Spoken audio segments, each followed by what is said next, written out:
Karma langsung lunas, larang impor BBM Rusia, Amerika ditolak Saudi dan UE sampai saya meminta minyak.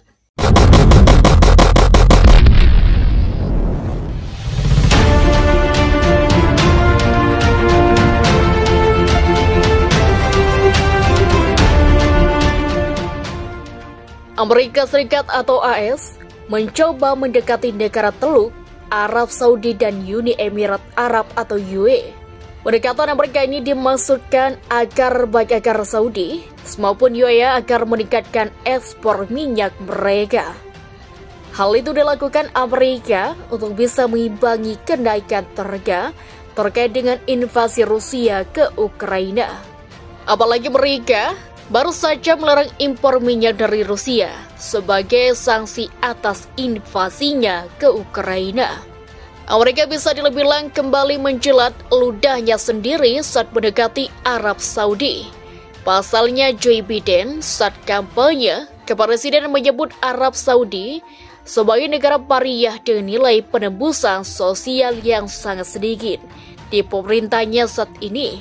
Tapi sekarang, dengan harga minyak yang akan melambung di AS, Arab Saudi, dan negara Teluk lainnya jadi sangat penting bagi AS layaknya Iran. Putra mahkota Saudi Mohammed bin Salman atau MBS dikabarkan menolak panggilan telepon AS. Amerika meminta pada kedua pemimpin tersebut untuk berbicara dengan Biden dalam beberapa pekan terakhir. Ada beberapa harapan dari panggilan telepon, tapi itu tidak terjadi, kata seorang pejabat AS yang dimaksud melakukan panggilan kepada MBS.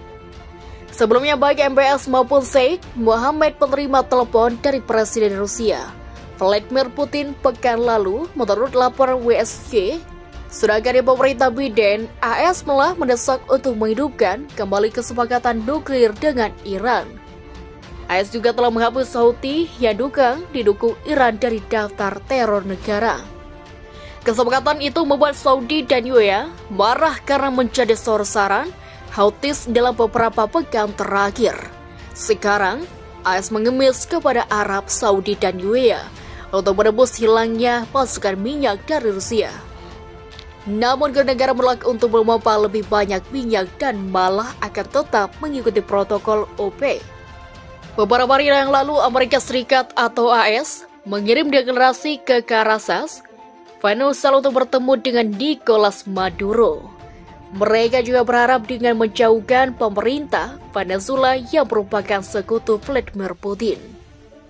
Pada tahun 2019, Washington memutuskan hubungan diplomatik dengan Caracas dan menuduh pemimpin otoriter Venezuela melakukan kecurangan pemilu.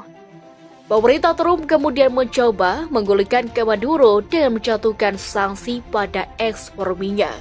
Akibatnya, pemerintah Venezuela harus mencari bantuan ekonomi dan diplomatik dari Moskow, Teheran, dan Beijing.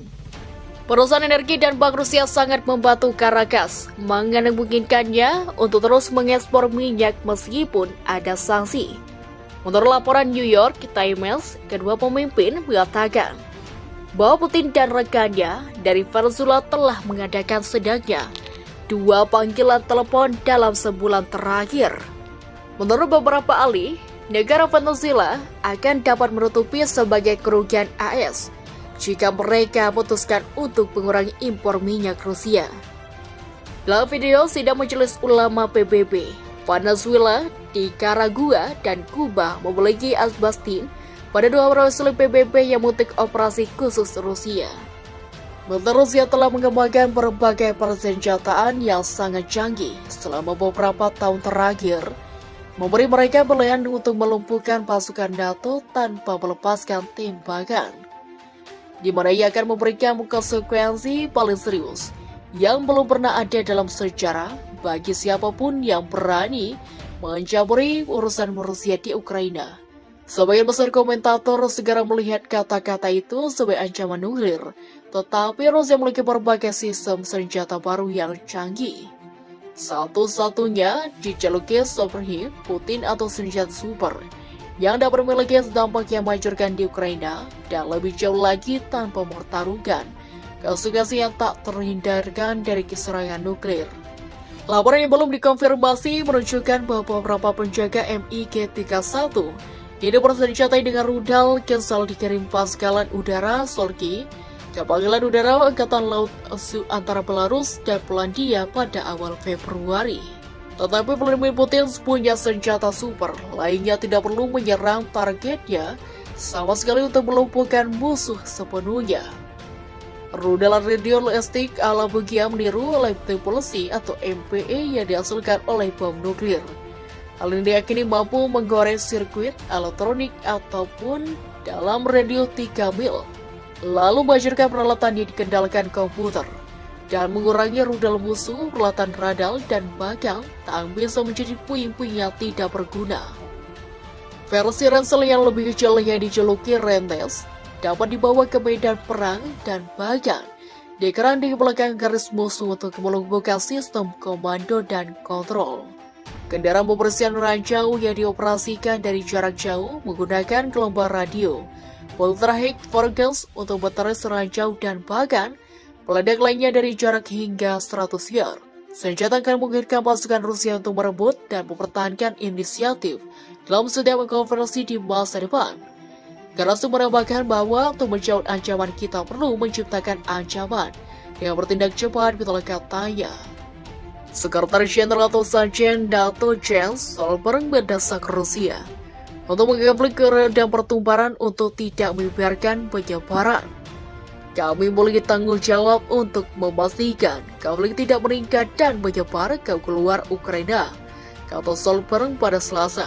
Berbicara bersama Presiden Inggris Levin, Stoltenberg mengatakan invasi Rusia menyebabkan penderitaan yang mengerikan dan menambah kemanusiaan sangat menghancurkan. Sebelumnya NATO telah menolak seruan Ukraina untuk berlakukan zona larangan terbang untuk membantu melindungi langitnya dari rudal dan pesawat tempur Rusia.